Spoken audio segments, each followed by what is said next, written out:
Hello, this is Bill Moreland with Bankreg Data. Today I'm going to spend a little bit of time talking about the recent released 2024 Federal Reserve stress test results.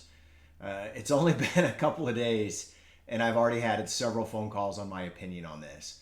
First off, I'm no expert on what the test is getting into, what it's looking at, what levels. And to be honest with you, this 66-page document right here from the Federal Reserve, I've not even really read it. So this is not going to be what you would consider the most comprehensive of reviews of the process. But I will tell you, I'm not sure there's a lot of real stress testing going on here, and it's an easy enough thing to prove. I'm going to do some searches. Okay, so I'm going to do Control F, and you'll notice down here in the lower right, I get a search box. So I'm going to put in losses. All right. And we see, not surprisingly, 600 down here at the very bottom, 665 matches on losses, which totally makes sense. Let's take a look at capital. We see 472 references to capital, which makes sense. All right, so let's just keep working through just a couple of search words. Loans, 496. Securities, 110. And then if you were to break down AFS and held to maturity and available for sale, AFS and HTM, you would see 70 and 72. Let's take a look at things like allowance, right? What are reserves? Allowance, 37 searches. What about provision? 111. Although you'll notice up here, it looks like the majority are pre-provision. And I can test that just by putting in pre. And we'll see that 74 of the 111 are pre-provision. So there's about 37 references to allowance and a similar number to actual provision, which is what fills up the allowance bucket. Let's take a look at what else is in here.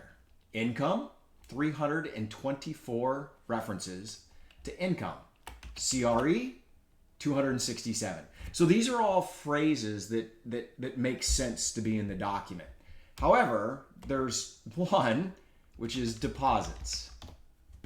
And you'll notice there's just two references to deposit in here. And at the top, you'll see the first one is federal deposit. And the next one is deposit insurance fund. Federal deposit insurance fund, deposit insurance fund. So there is no reference in here at all to core deposits. None. And so let's take a look at other sources. And why is this important? Well, deposit runs are literally what the failure was last year. So maybe it's something else. Let's take a look at funding, right? Because that could be an alternative.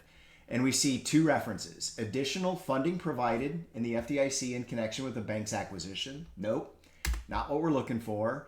And short-term wholesale funding and relates to holding companies. Once again, not something we're interested in.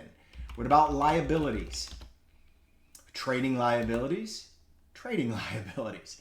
So in this document, we have everything you would expect when it comes to loans, securities, allowance, losses, capital, income. But what we're completely missing in this process, a 66-page document on stress testing, is core deposits.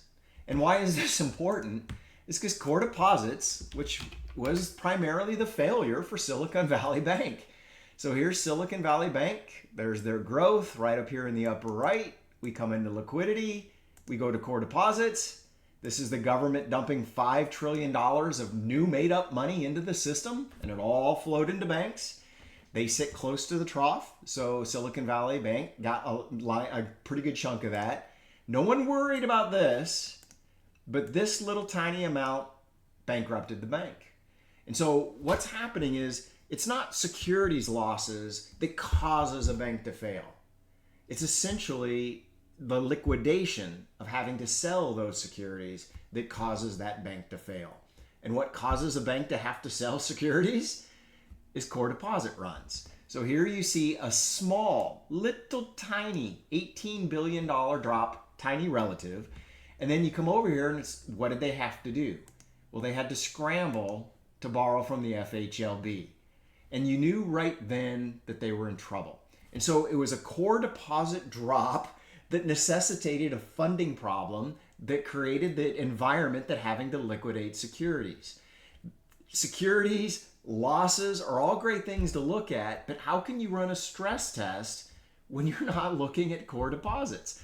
A bank run is what caused the failures. And we know this was the case because the FDIC had to, the Federal Reserve had to create the BTFP, the Bank Term Funding Facility program, to basically shore up funding because of deposit loss.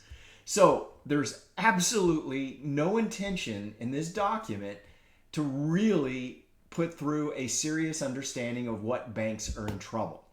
Instead, I get a ton of phone calls about, are you worried that all the community banks are losing their deposits because they're going to big banks? I'm like, yeah, I've read that too, but I don't see it. I don't understand why people are saying this. If you go to Bank of America, once again, go to liquidity, go to core deposits. I'm not seeing a massive increase in Bank of America's core deposit growth. What about Wells Fargo?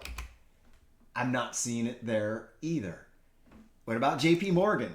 The biggest monster? I'm not seeing it there either. So the belief is we have to worry about losses. We have to worry about stress. We have to worry about income. The reality is they also need to take into consideration core deposits. Are they shrinking? And what creates a bank run nowadays is discussing a bank run. So just talking about, hey, there may be a bank run at PacWest. Really? I'm at PacWest. I'm going to take my money out. And that just creates a feedback loop that is uncontrollable. And so the first rule of avoiding bank runs is to not talk about bank runs. So I don't know who's going to fail or not fail, but I do think we are basically going to enter an environment where credit and asset quality problems are going to precipitate bank runs. And we don't have that in the stress test. So it's good. I think there's lots of good stuff in there. I don't think it gives everybody a green bill of health. As always, if you have any questions, please feel to reach out and give me a call. Thank you.